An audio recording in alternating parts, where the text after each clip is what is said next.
Assalamualaikum warahmatullahi wabarakatuh. Bismillahirrahmanirrahim. Alhamdulillahi rabbil alamin. Nahmaduhu wa nasta'inuhu wa nastahdihi wa nastaghfiruhu wa na'udzu billahi min shururi anfusina wa min sayyiati a'malina. Man yahdihillahu fala mudilla lahu wa man yudlilhu fala hadiya lahu. Asyhadu an la ilaha illallah wahdahu la syarika lahu wa asyhadu anna sayyidana Muhammadan abduhu wa rasuluh. Allahumma salli wa sallim wa barik ala sayyidina Muhammad wa ala alihi wa sahbihi ajma'in.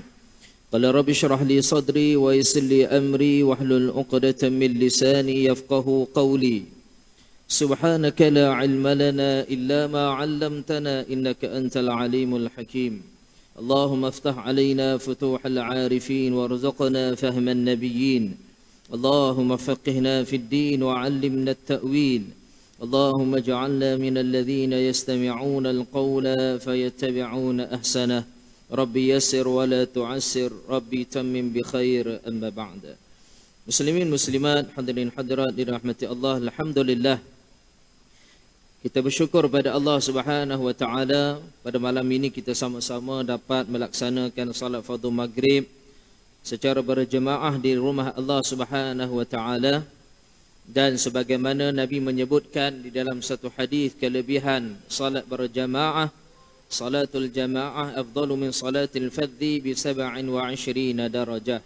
Atau kama qala Nabi sallallahu alaihi wasallam, salat berjamaah itu terlebih afdal berbanding salat bersendirian, dikurniakan sebanyak 27 pahala ganjaran daripada Allah Subhanahu wa taala. Alhamdulillah. Para hadirin muslimin muslimat dirahmati Allah sekalian, mudah-mudahan Allah Subhanahu wa taala menetapkan hati kita, Allah Subhanahu wa taala memberikan istiqamah di dalam hati kita untuk kita melazimi datangnya ke rumah Allah Subhanahu wa taala sehinggalah akhir hayat kita. Dan mudah-mudahan kita sentiasa melakukan kebaikan di dalam hidup kita.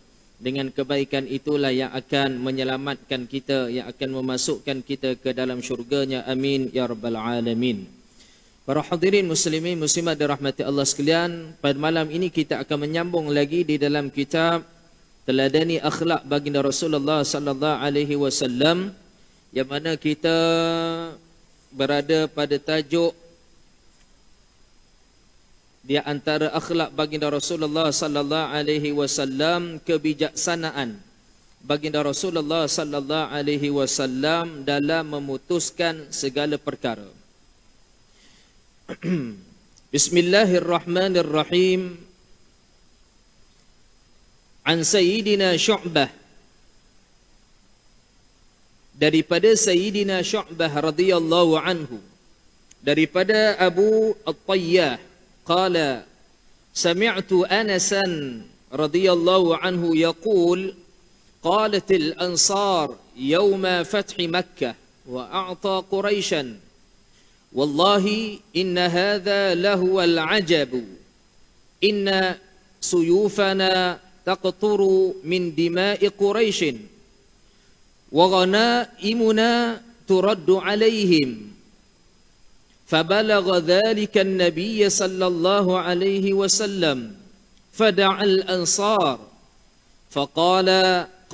فقال رسول الله صلى الله عليه وسلم ما الذي بلغني عنكم وكانوا لا يكذبون فقالوا هو الذي بلغك قال رسول الله صلى الله عليه وسلم أولا ترضون أن يرجع الناس بالغنائم إلى بيوتهم وترجعون برسول الله إلى بيوتكم لو سلكت الأنصار واديا أو شعبا لسلكت وادي الأنصار أو شعبهم.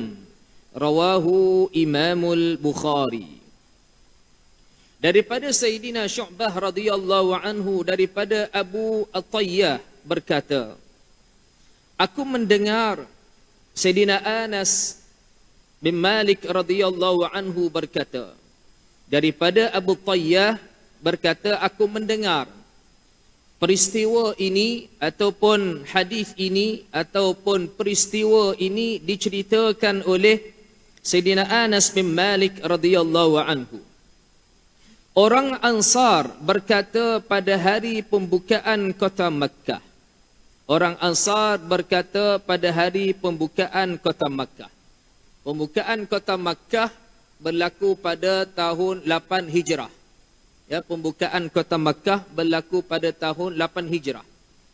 Dan baginda Nabi sallallahu alaihi wasallam memberikan harta ghanimah, yakni harta rampasan perang kepada kaum Quraisy.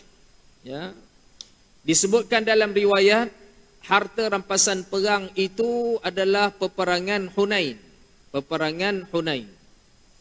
Demi Allah, ini adalah perkara yang menghairankan, kerana pedang-pedang kita lah yang telah menumpahkan darah orang Quraisy. Tetapi ghanimah kita dikembalikan kepada mereka. Ya. Baik, tuan-tuan puan-puan dirahmati Allah sekalian, sebelum kita habiskan hadis ini, Nabi sallallahu alaihi wasallam ketika mana selesai daripada peperangan Hunain, yang mana Nabi sallallahu alaihi wasallam telah memberikan ataupun mengagihkan harta rampasan perang yang mana diberikan kepada kaum Quraisy. Ya, kaum Quraisy. Sedangkan orang Ansar, iaitu orang Madinah, ya, orang Quraisy adalah orang Makkah. Orang Ansar adalah orang Madinah, yang mana di dalam peperangan Hunain itu orang Ansar juga berjuang bersama dengan baginda Rasulullah sallallahu alaihi wasallam. Mereka berperang bersama dengan baginda Rasulullah sallallahu alaihi wasallam.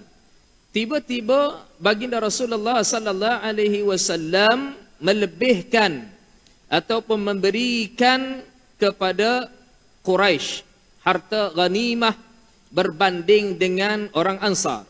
Baik, itu kisahnya.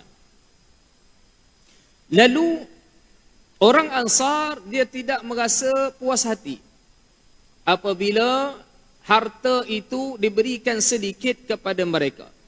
Lalu mereka berhujah mengatakan, yang kita ni berperang bersama dengan baginda Rasulullah sallallahu alaihi wasallam, kita yang menumpahkan darah, yang membunuh musuh-musuh Islam di dalam peperangan tersebut. Ya, itu alasan mereka. Ya. Lalu baginda Rasulullah sallallahu alaihi wasallam mendengar perkataan itu. Ya, perkataan itu sampai kepada pengetahuan baginda Rasulullah sallallahu alaihi wasallam. Ya, apabila sampai kepada baginda, maka baginda Nabi sallallahu alaihi wasallam terus berjumpa dengan golongan Ansar. Ya, apabila sampai di pengetahuan baginda Nabi sallallahu alaihi wasallam, lalu baginda bertanya. Apa yang Nabi sallallahu alaihi wasallam tanya? Adakah benar berita yang telah sampai kepadaku tentang kamu? Ya, malladhi balagani ankum wa kanu la yakdzibun. Ya, benarkah berita yang aku dengar yang telah disampaikan kepada aku, yang mana kamu tidak rasa berpuas hati dengan pengagihan harta ghanimah yang diberikan kepada Quraisy dan Ansar? Ini yang Nabi sallallahu alaihi wasallam tanya kepada golongan Ansar ataupun orang Ansar. Ya. Lalu Nabi sallallahu alaihi wasallam menyebutkan, ya, mereka adalah orang yang tidak berbohong. Ya. Lalu mereka menjawab, ya, ia seperti yang telah sampai kepada kamu ya Rasulullah. Maknanya benar apa yang disampaikan kepada kamu, berita yang disampaikan kepada kamu itu adalah benar.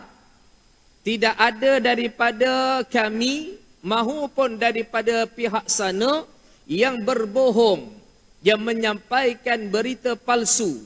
Ya, semuanya yang kamu dengar itu adalah benar. Yang mana kami tidak berpuas hati dengan pengagihan yang telah kamu berikan daripada harta ghanimah. Ya, ini dia tuan-tuan yang mati Allah sekalian. Ya. Berperang di jalan Allah Subhanahu wa taala, tuan-tuan, dia ada dua ganjaran. Orang yang berperang di jalan Allah.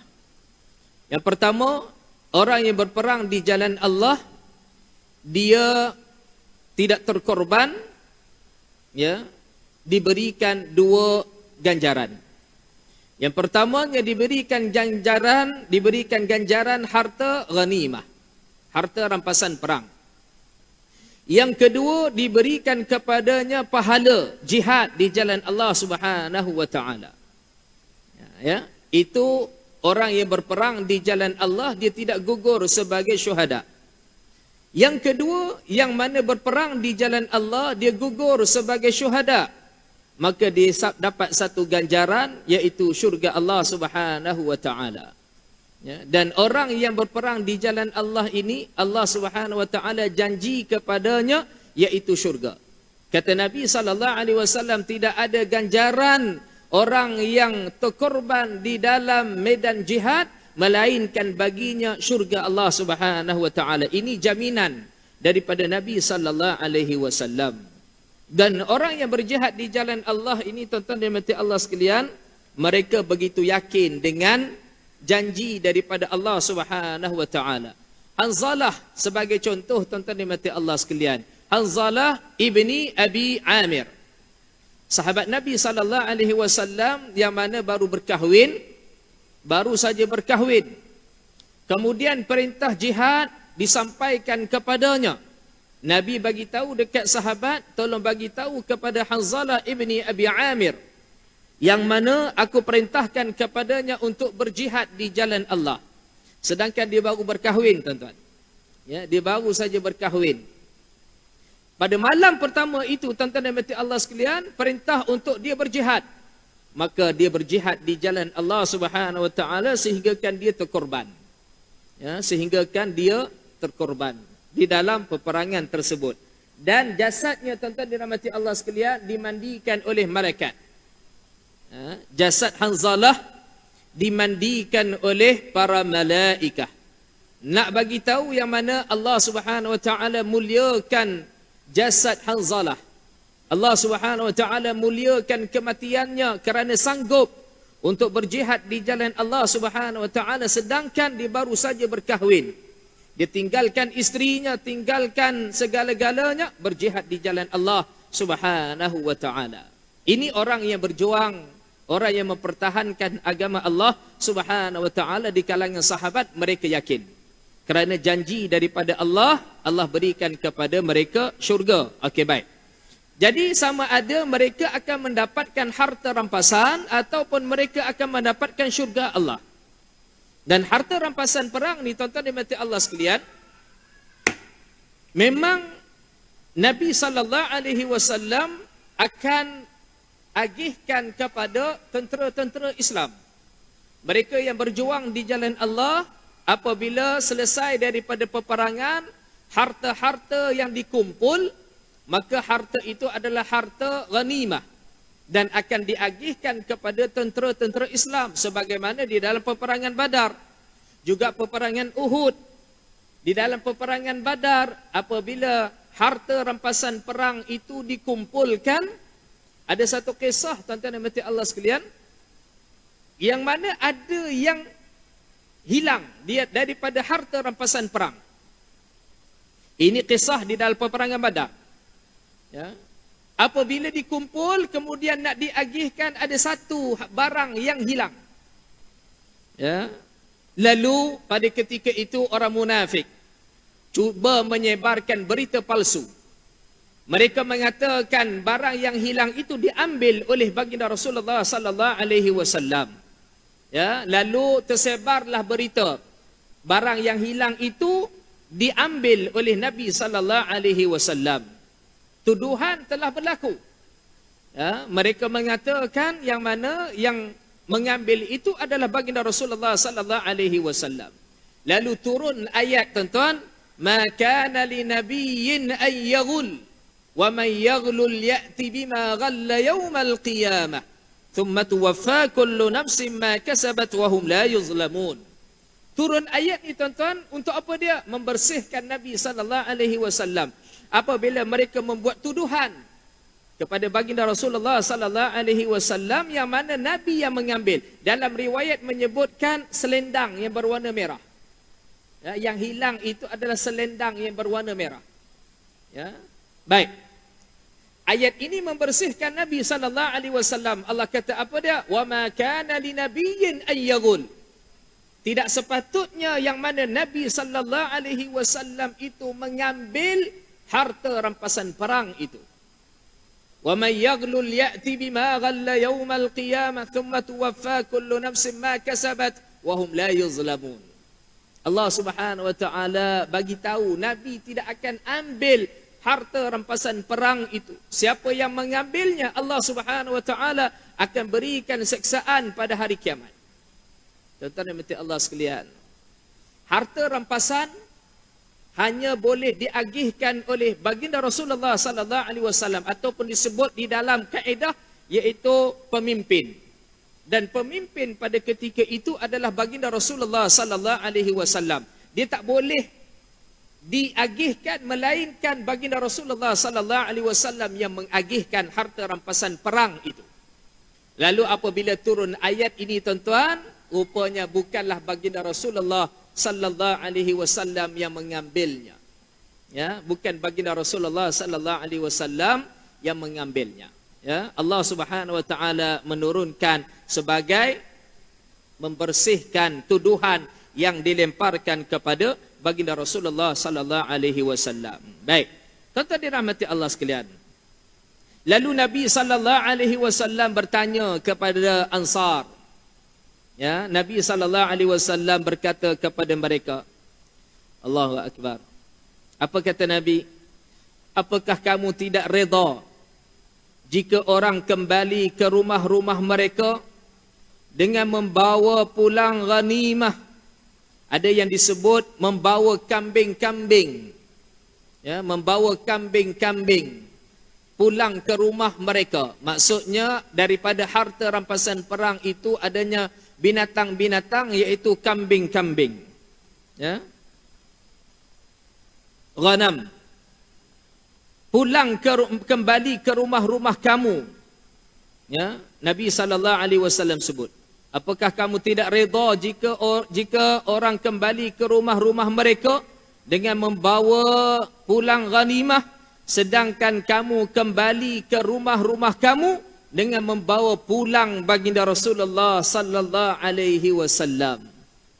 Allah, tuan-tuan dan puan Allah sekalian, Nabi sallallahu alaihi wasallam menyebutkan perkataan ini sebagai apa dia tuan-tuan? Memujuk kaum Ansar. Nabi sallallahu alaihi wasallam memujuk kaum Ansar. Kalau mereka pulang ke rumah mereka dengan membawa harta ghanimah masing-masing, tidakkah kamu rasa bangga? Tidakkah kamu rasa seronok?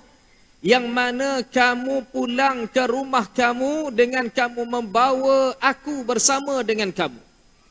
Ya. Kamu pulang ke rumah kamu, pulang ke rumah masing-masing bersama dengan aku, kata baginda Rasulullah sallallahu alaihi wasallam. Ini menunjukkan tuan-tuan dan puan Allah sekalian, walaupun baginda Rasulullah sallallahu alaihi wasallam adalah orang Makkah.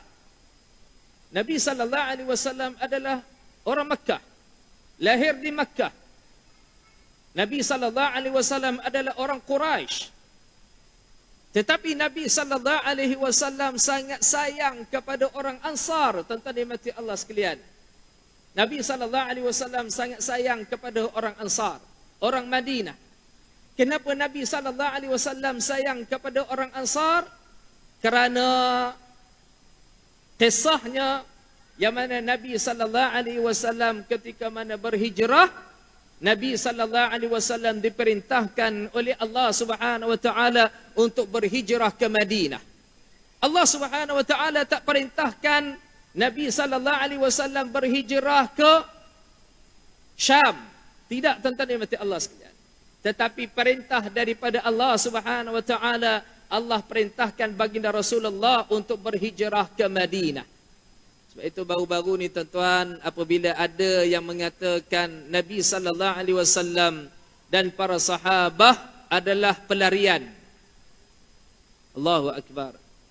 Itu adalah bahasa yang biadab, tuan-tuan dan dirahmati Allah sekalian. Nabi sallallahu alaihi wasallam bukan lari daripada Makkah, tuan-tuan. Hijrah itu adalah merupakan perintah daripada Allah Subhanahu wa taala. Nabi berhijrah. Nabi pergi ke Madinah, ianya adalah perintah daripada Allah Subhanahu wa taala, bukan Nabi suka-suka, tuan-tuan dan dirahmati Allah sekalian. Maka sebab itu apabila menyebut tentang perkara yang tidak betul kepada baginda Rasulullah, apatah lagi menghina baginda Rasulullah sallallahu alaihi wasallam, ittaqullah. Bertakwalah kamu kepada Allah. Jadi tuan-tuan dirahmati Allah sekalian, Nabi sallallahu alaihi wasallam sayang orang Ansar kerana Nabi berhijrah ke Madinah, perintah daripada Allah. Kemudian Nabi sallallahu alaihi wasallam duduk di Madinah. Nabi sallallahu alaihi wasallam membangunkan kota Madinah. Nabi sallallahu alaihi wasallam menyebarkan Islam di Madinah, sehinggalah Islam pada ketika itu menjadi kuat di bumi Madinah, tuan-tuan. Berlakunya Fathul Makkah apabila Nabi sallallahu alaihi wasallam telah berjaya menguatkan umat Islam. Tuan-tuan yang dirahmati Allah sekalian, itu yang pertama. Yang kedua, Nabi sallallahu alaihi wasallam sayang dan kasih kepada orang Madinah, tuan-tuan yang dirahmati Allah sekalian, kerana keluarga ayah baginda Rasulullah sallallahu alaihi wasallam juga ada di Madinah, tuan-tuan. Kisahnya begini. Ketika mana Nabi sallallahu alaihi wasallam berada di dalam kandungan perut ibunya Sayyidatuna Aminah. Ayah baginda Rasulullah sallallahu alaihi wasallam seorang pedagang, membawa harta untuk diniagakan. Ayahnya pergi ke Yasrib, tuan-tuan dirahmati Allah sekalian, berniaga. Pada ketika itu Nabi sallallahu alaihi wasallam masih lagi di dalam kandungan perut ibunya. Ketika mana ayahnya pulang daripada berniaga, ayahnya sampai di Madinah, yang sekarang ini di Masjid Nabawi. Dulu tuan-tuan dirahmati Allah sekalian, kota Madinah kita kena faham. Bandar Madinah ataupun kota Madinah itu di mana? Keluasan kota Madinah itu, Masjid Nabawi pada hari ini, itulah kota Madinah. Kalau pada hari ini, tuan-tuan dan dirahmati Allah sekalian, apabila kita sebut dengan kota Madinah ataupun Madinah itu sendiri, maka gambarannya besar Madinah itu, tuan-tuan. Ya. Kota Madinah itu besar. Tetapi di zaman Nabi sallallahu alaihi wasallam, kota Madinah itu hanya keluasannya pagar Masjid Nabawi itulah kota Madinah. Sebab itu apabila Nabi sallallahu alaihi wasallam daripada Quba, Nabi sallallahu alaihi wasallam masuk ke kota Madinah. Sebab itu kalau hari ini kalau kita sebut dengan Quba, Quba itu masih dalam Madinah. Sedangkan di zaman Nabi sallallahu alaihi wasallam, yang mana Quba itu bukanlah bandar Madinah ataupun kota Madinah.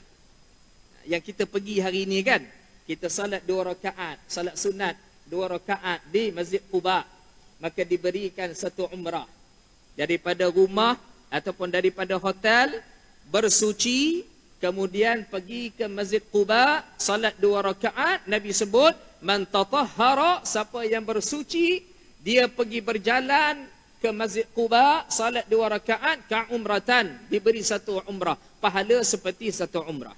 Tuan-tuan dirahmati Allah sekalian, apabila Nabi daripada Quba pergi menuju ke kota Madinah, ke kota Madinah yang mana pada hari ini kita nak tahu yang mana di zaman itu kota Madinah adalah keluasannya Masjid Nabawi itu ataupun pelagar Masjid Nabawi itu, maka itulah kota Madinah. Baik. Apabila ayahnya sampai ke kota Madinah, tuan-tuan dirahmati Allah sekalian, ayahnya jatuh sakit. Sayyidina Abdullah jatuh sakit, tuan-tuan dirahmati Allah sekalian. Lalu ayahnya berhenti di Darun Nabirah, yang disebut nama tempat itu di kota Madinah pada ketika itu ada satu tempat yang namanya Darun Nabirah. Ya, Dar an-Nabirah. Di situ tuan-tuan yang dirahmati Allah sekalian, bapa baginda Rasulullah sallallahu alaihi wasallam singgah ke Madinah. Kenapa tuan-tuan? Kerana berjumpa dengan saudaranya yang ada di Madinah. Bermakna tuan-tuan yang dirahmati Allah sekalian, keluarga ayah baginda Rasulullah sallallahu alaihi wasallam memang ada di Madinah. Walaupun Sayyidina Abdullah tinggal di Makkah, asalnya adalah Quraisy Makkah. Tetapi tuan-tuan yang dirahmati Allah sekalian, ada ahli keluarganya di Madinah yang disebut dengan golongan Ansar. Baik, tuan-tuan yang dirahmati Allah sekalian, apabila jatuh sakit di Darun Nabirah tuan-tuan, ayahnya meninggal di Darun Nabirah, iaitu di Madinah. Ayahnya meninggal, kemudian dikebumikan di situ. Dikebumikan di situ, dan disebutkan di dalam riwayat athar yang mana jasadnya dikeluarkan ketika mana pembesaran Masjid Nabawi, maka dikeluarkan lalu diletakkan ataupun dimakamkan, dikebumikan di Baqi'. Ya, ayah baginda Rasulullah sallallahu alaihi wasallam. Tuan-tuan dirahmati Allah sekalian, kisah juga menceritakan kepada kita ketika mana ayahnya sudah meninggal dunia, Nabi sallallahu alaihi wasallam dilahirkan oleh Sayyidatuna Aminah. Usia yang kecil, tuan-tuan dirahmati Allah sekalian, baginda Rasulullah sallallahu alaihi wasallam dibawa oleh ibunya untuk menziarahi kubur ayahnya. Nabi sallallahu alaihi wasallam sebelum Nabi berhijrah daripada Makkah ke Madinah, Nabi sallallahu alaihi wasallam sudah pun sampai di Madinah, dibawa oleh ibunya untuk menziarahi ayahnya, ya, iaitu kubur ayahnya di Madinah. Tuan-tuan dimati Allah sekalian, itu di antara ya, bagaimana Nabi sallallahu alaihi wasallam sangat rapat dengan Madinah. Nabi sallallahu alaihi wasallam sangat cinta ke Madinah, ya, khususnya kepada orang Ansar kerana beberapa faktor. Okey, baik. Apabila Nabi sallallahu alaihi wasallam sebutkan kepada golongan Ansar tadi, sedangkan kamu pulang ke rumah kamu dengan membawa pulangnya baginda Rasulullah sallallahu alaihi wasallam. Lalu Nabi menyebutkan sekiranya orang Ansar melalui satu wadi ataupun lembah, pasti aku akan melalui wadi yang ditempuh oleh orang Ansar atau lembah yang ditempuh oleh mereka. Allahu Akbar. Tuan-tuan yang dirahmati Allah sekalian, ni nak cerita bagaimana Nabi sallallahu alaihi wasallam sayang kepada golongan Ansar. Nabi pujuk mereka, Nabi ceritakan kepada mereka yang mana sepatutnya kamu bertuah kerana kamu mendapatkan diriku. Kamu bertuah kerana kamu bersama denganku. Yang mana Nabi menyebutkan di mana sahaja kamu melalui wadi ataupun lembah ataupun jalan, yang mana jalan itu dilalui olehku, kata baginda Rasulullah sallallahu alaihi wasallam. Nabi sallallahu alaihi wasallam nak cerita kepada mereka, mereka ni bertuah sebenarnya. Apabila baginda Rasulullah sallallahu alaihi wasallam datang ke Madinah, Nabi sallallahu alaihi wasallam bersama dengan mereka. Nabi sallallahu alaihi wasallam wafat bersama dengan mereka. Nabi tak wafat di Makkah, tuan-tuan dirahmati Allah sekalian, sedangkan Nabi adalah ahlul Makkah. Tetapi Allah Subhanahu wa taala wafatkan baginda Rasulullah sallallahu alaihi wasallam di Madinatul Munawwarah. Yang mana di situlah golongan Ansar yang telah berkhidmat untuk baginda Rasulullah sallallahu alaihi wasallam. Mereka berkhidmat dengan baginda Rasulullah sallallahu alaihi wasallam luar biasa, tuan-tuan. Sedangkan baginda Rasulullah bukanlah orang Ansar, orang Madinah, tetapi mereka berkhidmat, mereka berjasa kepada baginda Rasulullah sallallahu alaihi wasallam, cukup besar pengorbanan mereka.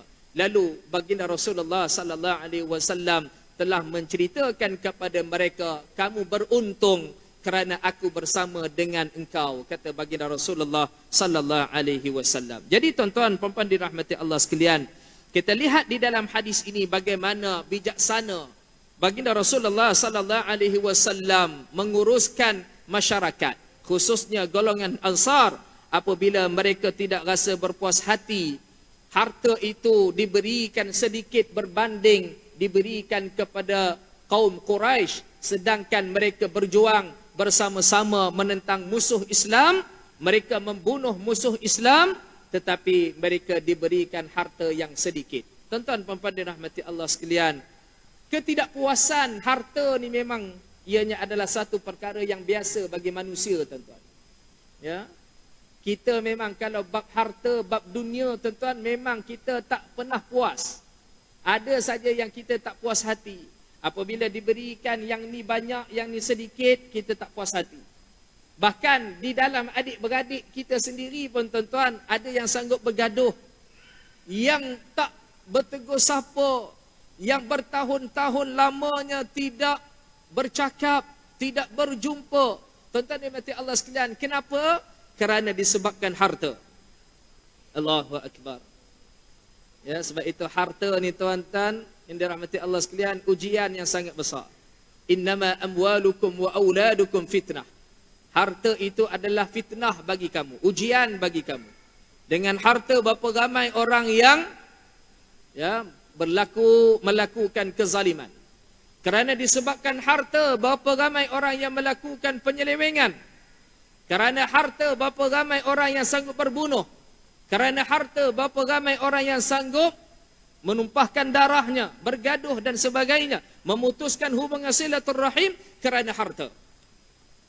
Tuan-tuan dan puan-puan Allah sekalian, kadang-kadang rakan sama-sama, rakan niaga, rakan sama-sama berniaga, apabila disebabkan harta ataupun duit, sanggup untuk tikam kawan sama-sama berniaga. Tuan-tuan dan puan-puan Allah sekalian, sanggup untuk melakukan penyelewengan, ya, sanggup untuk melakukan kezaliman kepada rakan kongsinya.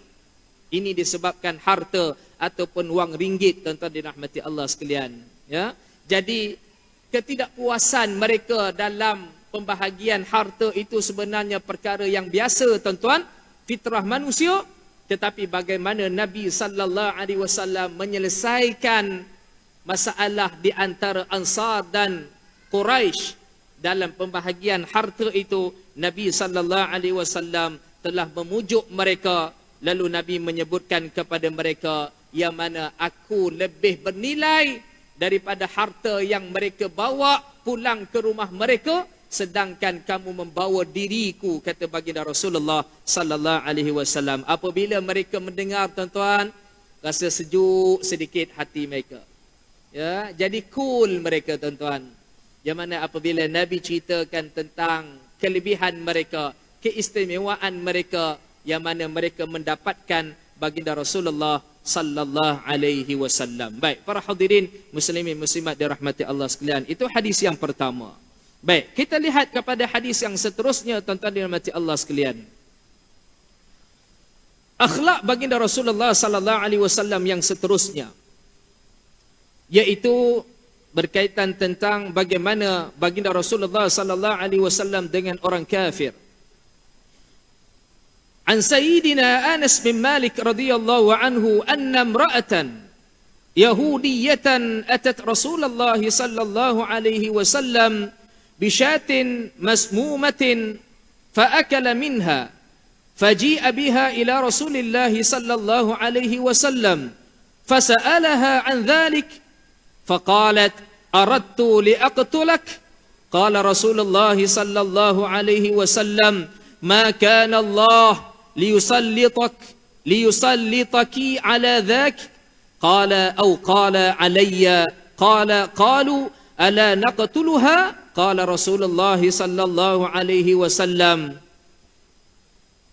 la qala fama ziltu a'rifuha fi lahawati Rasulillah sallallahu alaihi wasallam. Rawahu Imam Muslim. Daripada Sayyidina Anas bin Malik radhiyallahu anhu, sesungguhnya ada seorang perempuan Yahudi, ya, ada seorang perempuan Yahudi. Disebutkan di dalam riwayat perempuan itu namanya Zainab binti Al-Harith. Ya, perempuan Yahudi itu ialah Zainab binti Al-Harith. Seorang Yahudi daripada Bani Nadar. Ya, orang Yahudi ini ya, yang mana kabilah yang besar di antaranya adalah Bani Nadir. Bani Nadir. Ya, di antara orang Yahudi yang besar yaitu kabilah ataupun Bani Nadir. Zainab Al-Harith. Ya. Anna imra'atan yahudiyatan atat Rasulullah sallallahu alaihi wasallam. Seorang perempuan Yahudi datang kepada baginda Rasulullah sallallahu alaihi wasallam dengan membawa seekor kambing yang telah dibakar. Ya, yang disebut dengan bisyatin masmumatin. Masmumatin maksudnya yang telah diletakkan racun. Ya, yang telah diletakkan racun. Kambing yang dibawa oleh Zainab binti Al-Harith tadi, seorang Yahudi daripada Bani Nadir, bawa berjumpa dengan Nabi sallallahu alaihi wasallam, seekor kambing diletakkan racun ataupun disalutkan dengan racun. Ya, baik. Fa akala minha. Lalu baginda Rasulullah sallallahu alaihi wasallam memakan sedikit daripadanya. Ya, Nabi sallallahu alaihi wasallam memakan sedikit daripadanya. Allahu akbar. Tuan-tuan dan Allah sekalian, Nabi sallallahu alaihi wasallam di antara sifat baginda, Nabi sallallahu alaihi wasallam tidak pernah buruk sangka, tuan-tuan. Ya, itulah kemuliaan baginda Rasulullah sallallahu alaihi wasallam, akhlak baginda. Cukup hebat akhlak Nabi sallallahu alaihi wasallam. Dan Nabi sallallahu alaihi wasallam tidak pernah menolak apabila makanan dibawa kepada Nabi sallallahu alaihi wasallam. Sekira pun kalau Nabi sallallahu alaihi wasallam diberikan makanan untuk dijamah, sekiranya Nabi sallallahu alaihi wasallam tidak suka kepada makanan itu, maka Nabi sallallahu alaihi wasallam tak suka tu bukan maksudnya Nabi jijik. Tak suka dengan makanan itu kerana bukan menjadi kebiasaan untuk Nabi makan makanan itu. Lalu Nabi sallallahu alaihi wasallam tidak akan menceritakan yang mana aku tak suka makanan itu. Tetapi Nabi sallallahu alaihi wasallam hanya diam dan tidak makan. Sebagaimana kisah tentang nikmati Allah sekalian, apabila sahabat Nabi sallallahu alaihi wasallam menghidangkan kepada Nabi sallallahu alaihi wasallam dhab, biawak pasir. Ya, Nabi sallallahu alaihi wasallam dihidangkan dhab. Sahabat Nabi sallallahu alaihi wasallam yang lain makan, sedangkan Nabi sallallahu alaihi wasallam tidak makan. Ya. Apabila ditanya kepada Nabi sallallahu alaihi wasallam, Nabi mengatakan yang mana aku tidak biasa memakannya. Itu jawapan daripada Nabi sallallahu alaihi wasallam. Bermaksud apa dia, tuan-tuan dan puan-puan Allah sekalian? Dhab itu halal untuk dimakan. Dhab pasir. Ya. Di negara Arab banyaklah, tuan-tuan. Di sini ada orang yang bela dhab itu. Tetapi bukan dibuat makan lah. Yang saya dapat berita, mereka buat minyak. Ya. Wallah alam ada yang makan, wallah alam tak tahulah. Tetapi biawak pasir itu dhab boleh dimakan. Ya, kerana Nabi sallallahu alaihi wasallam tidak melarang. Sekiranya kalau binatang itu haram dimakan, maka Nabi sallallahu alaihi wasallam pasti akan melarang. Cuma saya nak cerita, tuan-tuan, saya tak pernah makan, tapi yang pernah makan dia kata sedap. Kawan saya yang pernah makan di negara Arab, dia kata sedap.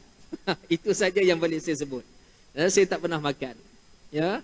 Tapi kalau nak makan pun, tuan-tuan, biar kita tak tahu yang mana itu dhab. Cuma sebabnya kalau kita tahu ni biawak pasir, kita membayangkan biawak tu. Sedangkan dia tak sama dengan biawak kita di sini. Ya. Dia tidak lidahnya tidak bercabang. Ya, dhab padang pasir, lidahnya tidak seperti biawak di sini. Dan biawak kita, tuan-tuan dan puan Allah sekalian, dia makan benda-benda yang kotor, bangkai dan sebagainya. Dhab, padang pasir, makanannya apa dia, tuan-tuan dan puan Allah sekalian? Pohon-pohon ataupun daun-daun, ya, serangga-serangga kecil. Itu makanan dhab, pasir, ya, biawak pasir. Jadi sebab itu halal untuk dimakan. Apabila Nabi SAW dijamah, dihidangkan dengan dhab, Nabi SAW tidak makan tetapi tidak melarang. Sahabat Nabi makan. Kerana Nabi tak makan, kerana tak biasa dengan makanan itu. Ya, okey, baik. Tuan-tuan dan puan Allah sekalian, maka perempuan Yahudi ini bawa, ya, kambing tadi untuk Nabi SAW makan. Kerana dia menjamu baginda Rasulullah SAW. Apabila Nabi SAW makan sedikit, faji'a biha ila Rasulillah SAW. Lalu dia dibawa menghadap baginda, lalu bertanya kepadanya tentang perkara tersebut. Dia lalu menjawab, aku ingin membunuh kamu. Apabila diketahui yang mana, tuan-tuan dan puan Allah sekalian, daging kambing tadi diletakkan racun, Nabi SAW telah makan sedikit, maka Nabi SAW ada rasa yang tidak sedap. Setelah mana Nabi SAW makan, tuan-tuan, ada benda yang tak kena. Yang Nabi SAW rasa pada dirinya setelah mana Nabi SAW makan kambing tadi. Lalu Nabi SAW terus bertanya kepada wanita itu, apa yang kamu letakkan? Ataupun apa yang kamu buat pada daging yang telah kamu berikan aku makan? Tuan-tuan dan puan Allah sekalian, lalu wanita itu mengatakan, apa dia? Sesungguhnya aku ingin membunuh kamu, kata perempuan Yahudi ini, tuan-tuan, Zainab binti Al-Harith. Lalu Nabi SAW menyebutkan, Allah tidak memberikan keupayaan kepada kamu untuk tujuan tersebut. Ya, Allah Subhanahu wa taala tidak memberikan keupayaan. Azan, okey, baik. Kita bila azan, insya-Allah kita akan sambung sedikit.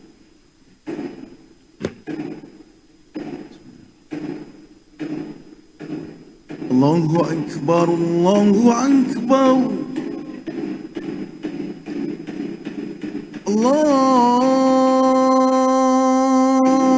Allahu akbar,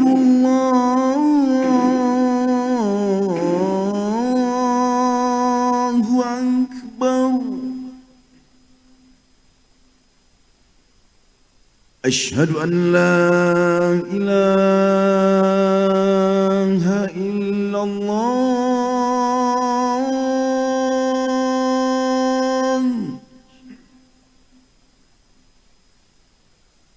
أشهد أن لا إله إلا الله.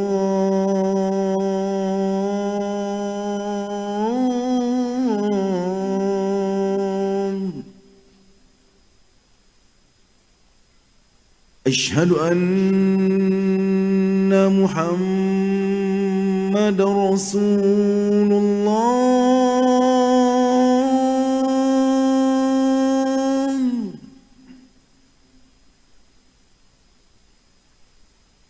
أشهد أن محمد رسول الله.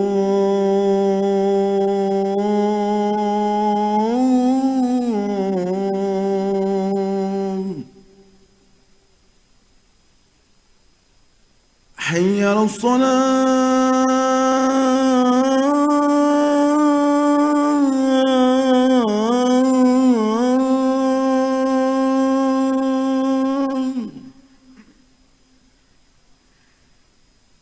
حي على الصلاة.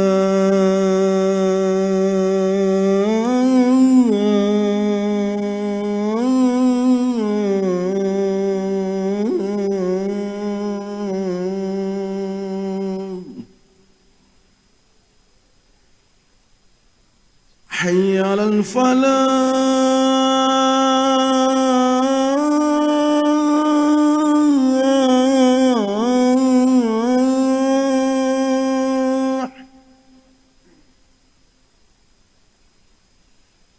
حي على الفلاح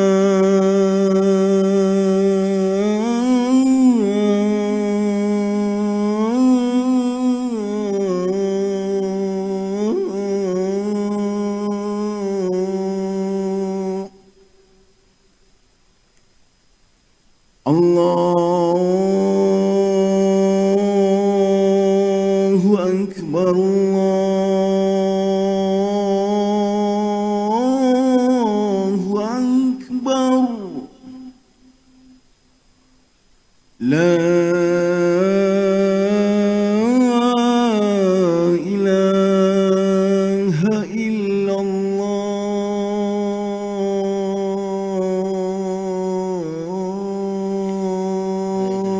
محمد رسول الله اللهم رب الزراعة تم والصلاة القائمة سيدنا محمد وصلاة مقام محمود للذي وتمك لا تكلف الميعاد.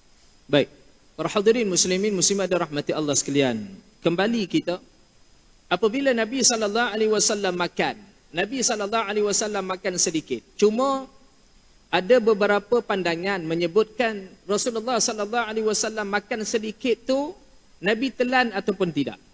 Ada riwayat yang menyebutkan yang mana Nabi sallallahu alaihi wasallam ketika mana makan, Nabi sempat apa kita sebut mengunyah.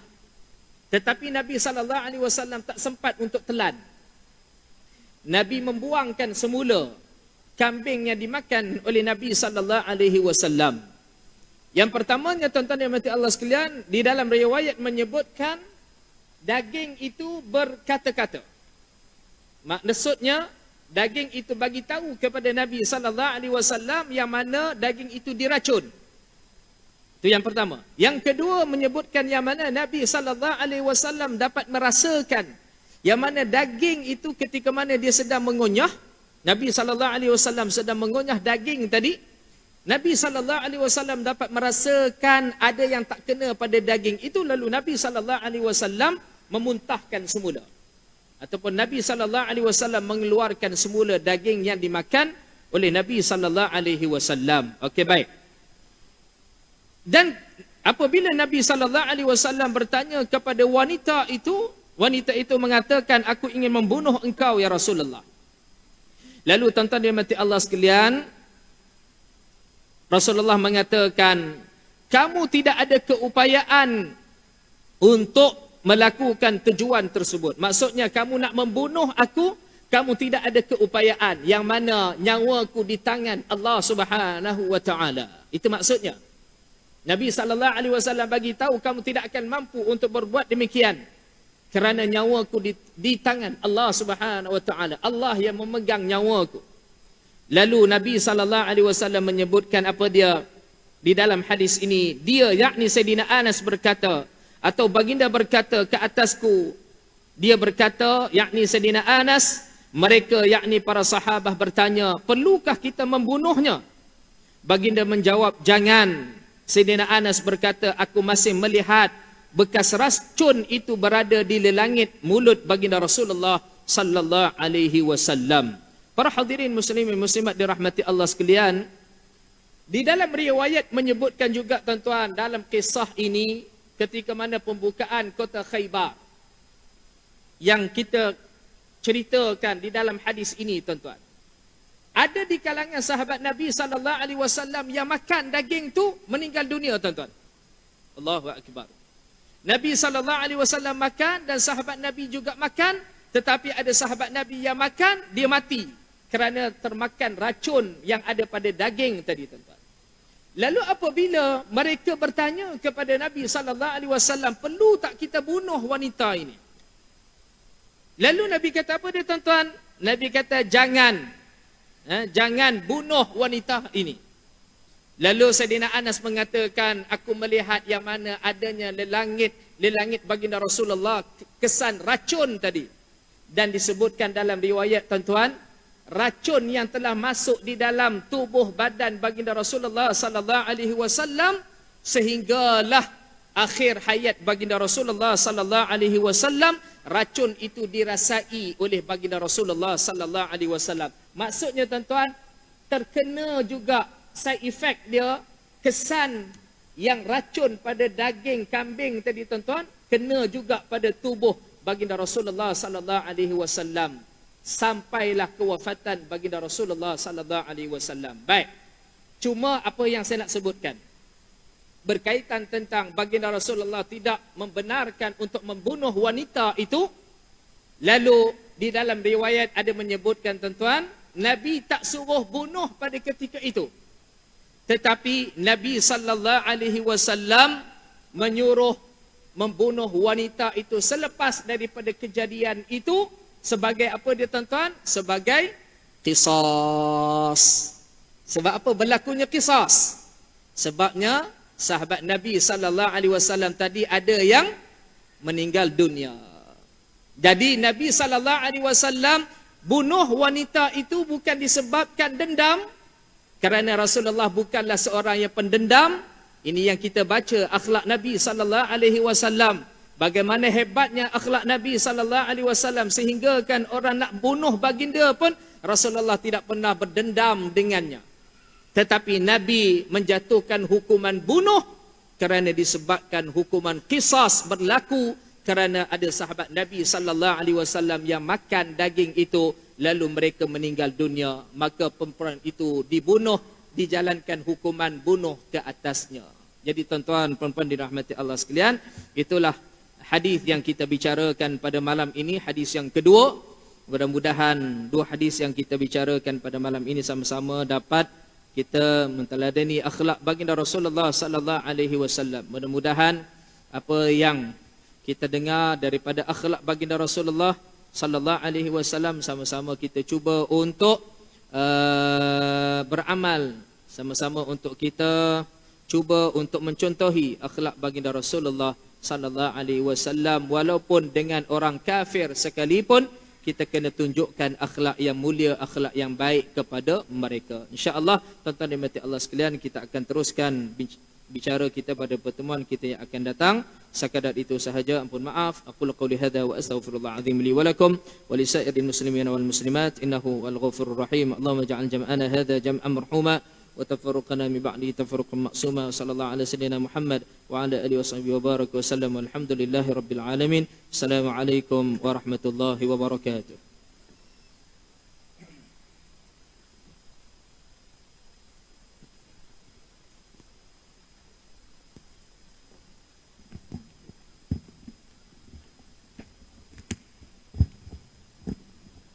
Bismillahirrahmanirrahim. Assalamualaikum warahmatullahi taala wabarakatuh. Tuan-tuan, perempuan yang saya muliakan, sebaik selesai saja solat Isyak kita nanti, kita akan sama-sama menunaikan solat hajat buat Puan Normastika binti Baharudin yang sedang mengalami kanser kolon stage 4, berada di Hospital Bikon PJ. Keadaannya sangat tenat ketika ini. Doakan untuk beliau, semoga dipermudahkan urusan. Dan satu lagi, Puan Maimun binti Alasan yang mengidap stroke dan kini berada di rumahnya di Nukilan. Terima kasih. Bismillahirrahmanirrahim. Allahu Akbar, Allahu Akbar. Ashhadu an la ilaha illallah. Ashhadu anna Muhammadar Rasulullah. Hayya al-salati, hayya al-falah. قد قامت الصلاة قد قامت الصلاة الله أكبر الله أكبر لا إله إلا الله.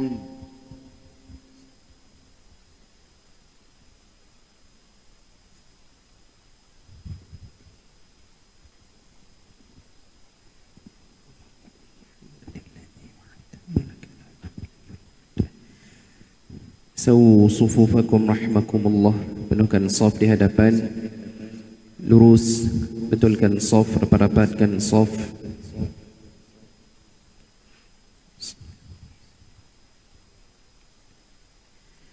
Allahu Akbar.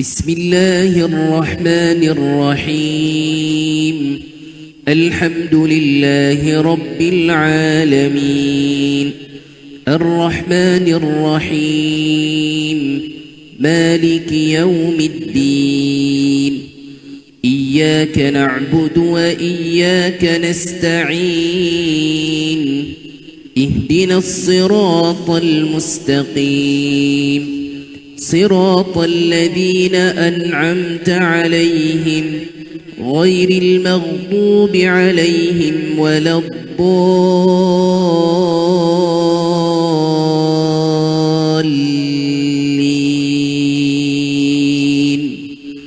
آمين.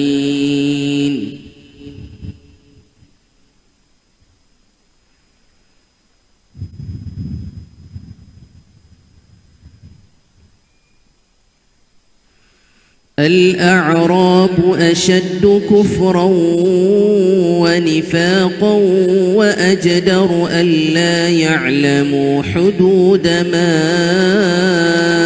أنزل الله على رسوله والله عليم حكيم. ومن الأعراب من يتخذ ما ينفق مغرما ويتربص بكم الدوائر عليهم دائرة السوء والله سميع عليم. الله أكبر.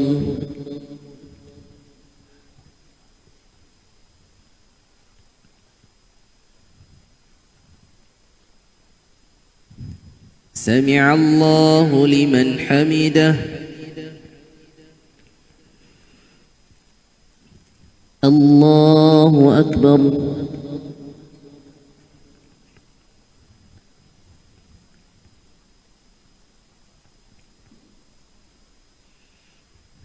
الله أكبر.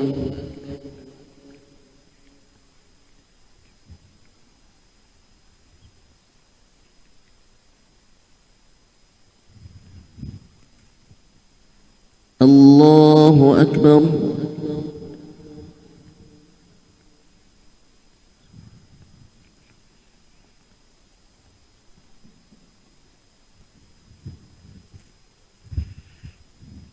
الله أكبر.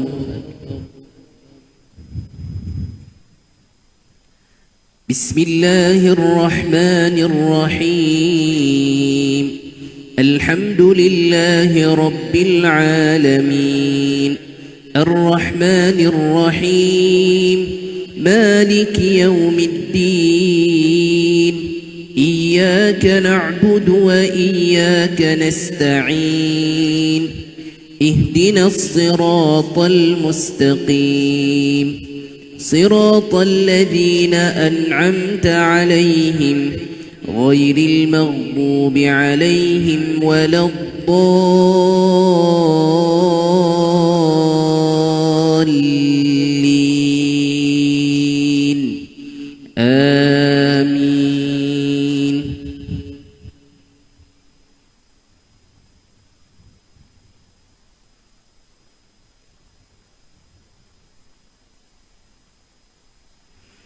ومن الأعراب من يؤمن بالله واليوم الآخر ويتخذ ما ينفق قربات عند الله وصلوات الرسول ألا إنها قربة لهم سيدخلهم الله في رحمته إن الله غفور رحيم. الله أكبر.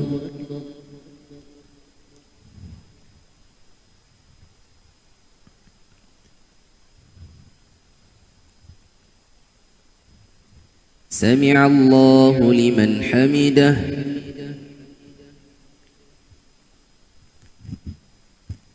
الله أكبر.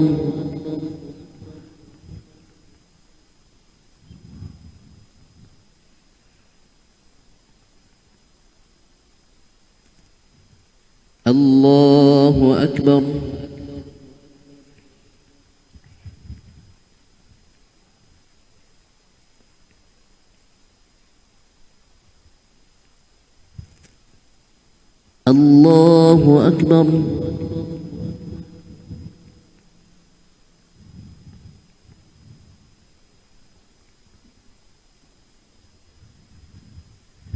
الله أكبر.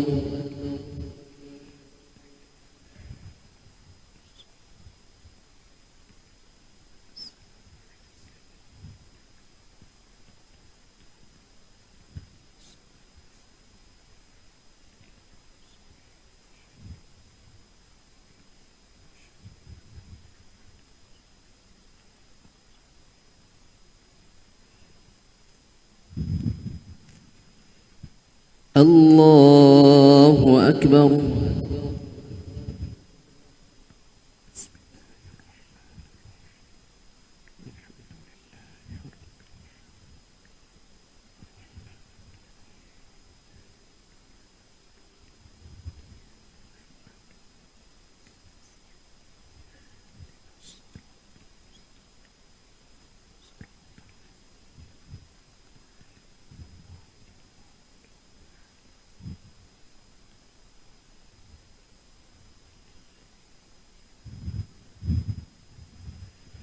الله أكبر.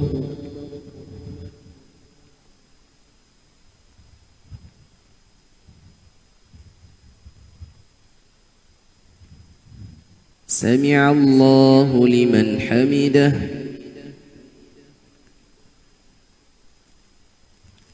الله أكبر.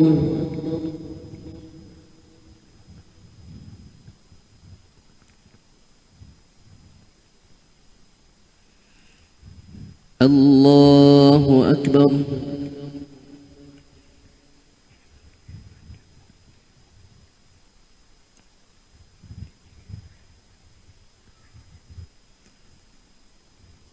الله أكبر.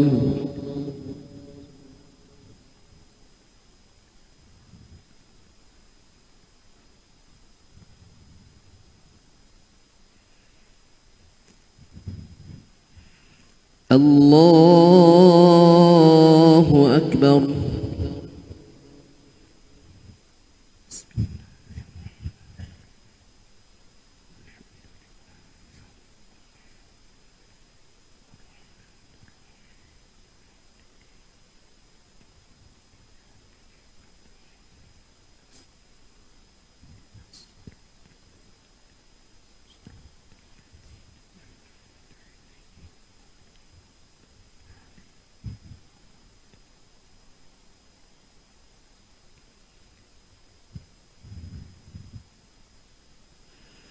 الله أكبر.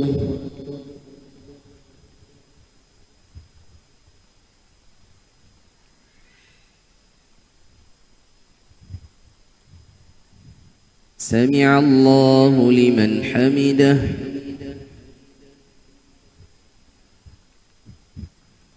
الله أكبر.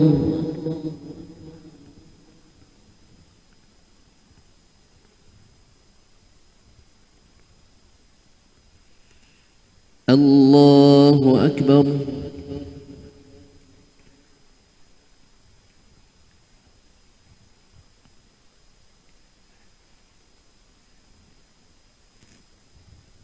الله أكبر.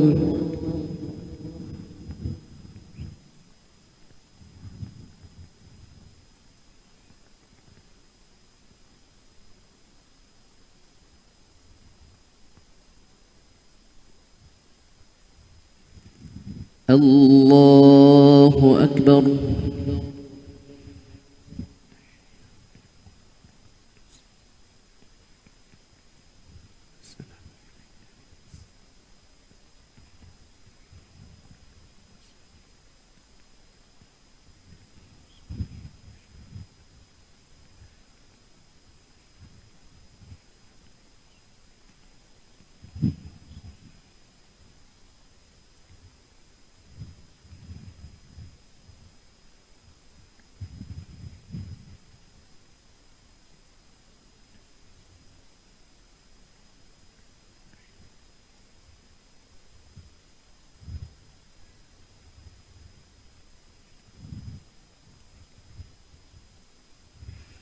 السلام عليكم ورحمة الله. السلام عليكم ورحمة الله.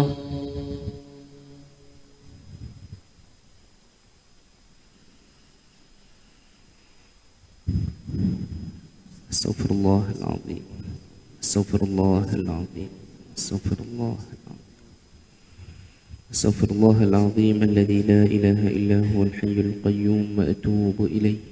لا إله إلا الله وحده لا شريك له، له الملك وله الحمد يحيي ويميت وهو على كل شيء قدير. لا إله إلا الله وحده لا شريك له، له الملك وله الحمد يحيي ويميت وهو على كل شيء قدير.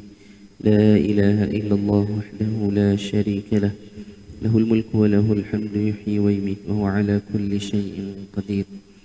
اللهم أجرنا من النار. اللهم أجرنا من النار. اللهم أجرنا من النار. اللهم أنت السلام ومنك السلام وإليك يعود السلام. حينا ربنا بالسلام وأدخلنا الجنة دار السلام. تباركت ربنا وتعاليت يا ذا الجلال والإكرام. وإلهكم إله واحد لا إله إلا هو الرحمن الرحيم. الله لا إله إلا هو الحي القيوم لا تأخذه سنة ولا نوم، له ما في السماوات وما في الأرض. من ذا الذي يشفع عنده إلا بإذنه، يعلم ما بين أيديهم وما خلفهم، ولا يحيطون بشيء من علمه إلا بما شاء. وسع كرسيه السماوات والأرض ولا يؤوده حفظهما وهو العلي العظيم. InsyaAllah kita akan teruskan dengan solat sunat hajat 2 rakaat. Hajat kita malam ni kita doa sama-sama, doakan kesembuhan. Buat yang pertamanya Puan Nurmastika binti Baharudin. Puan Nurmastika binti Baharudin yang Allah uji dengan kanser kolon. Yang keduanya Puan Maimun binti Alasan yang Allah uji dengan stroke. Sama-sama kita niatkan dan kita doakan agar Allah mudahkan urusan penyembuhan buat mereka insya-Allah. Aqimus salat.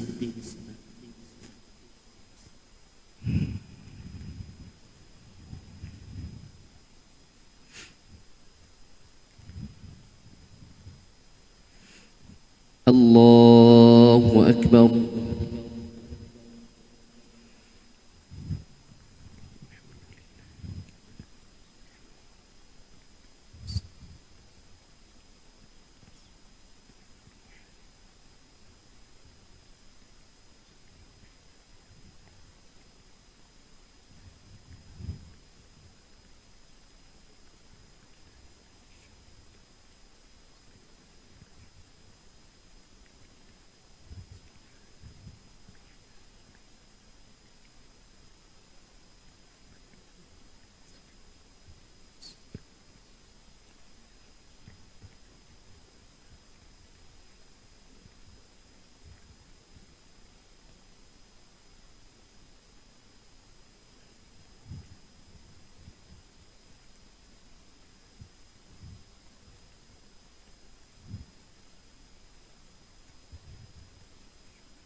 Allahu Akbar.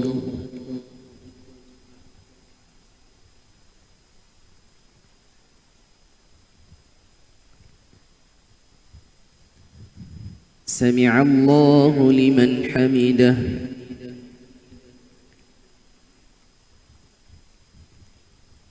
Allahu Akbar.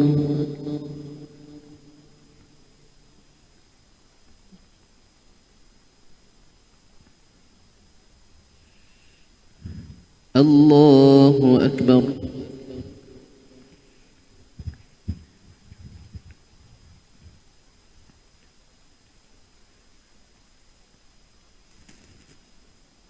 Allahu Akbar.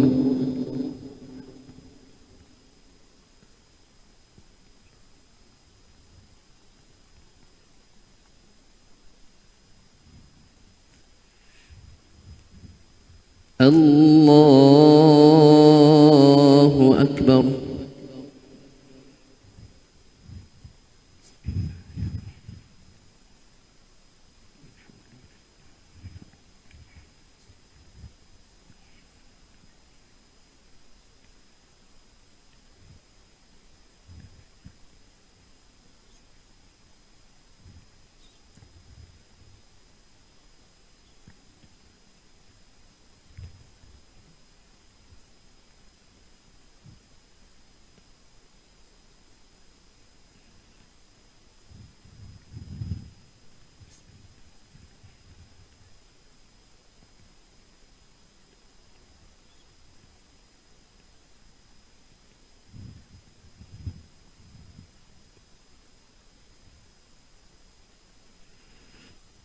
الله أكبر.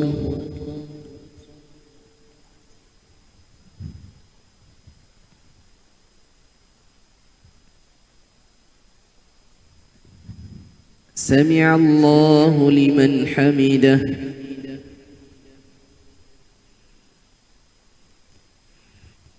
الله أكبر.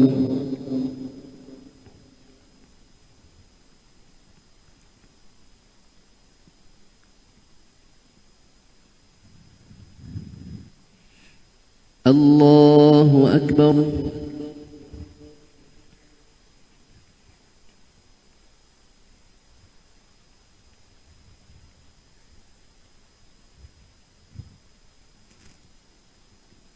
الله أكبر.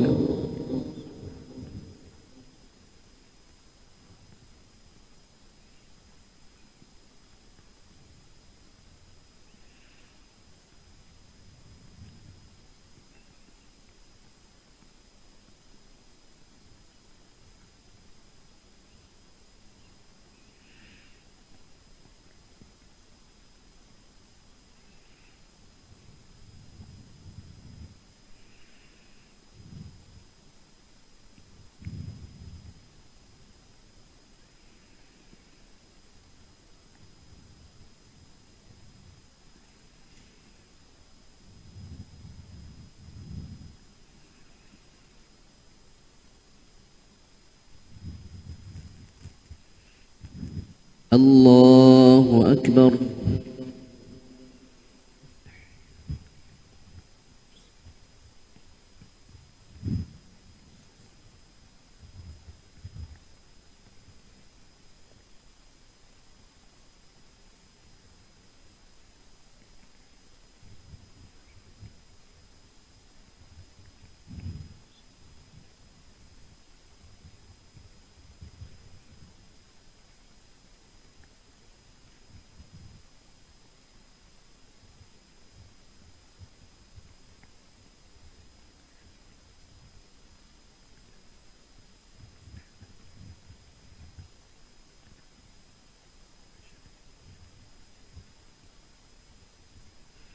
السلام عليكم ورحمة الله.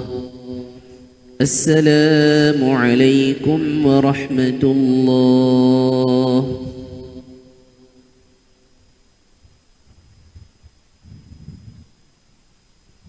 الفاتحة.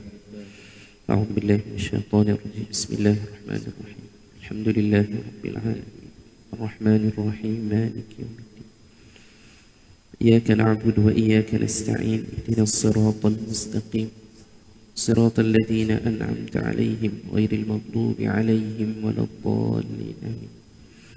أعوذ بالله من الشيطان الرجيم. بسم الله الرحمن الرحيم. الحمد لله رب العالمين والصلاة والسلام على أشرف الأنبياء والمرسلين وعلى آله وصحبه أجمعين.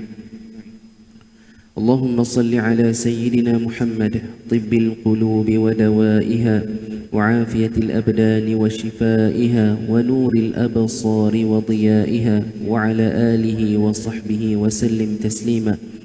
بسم الله الشافي، بسم الله الكافي، بسم الله المعافي، بسم الله الذي لا يضر مع اسمه شيء في الأرض ولا في السماء وهو السميع العليم.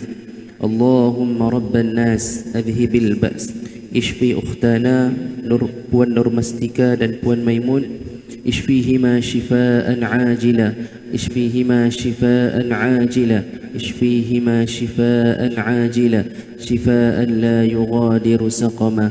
ربنا ظلمنا أنفسنا وإن لم تغفر لنا وترحمنا لنكونن من الخاسرين.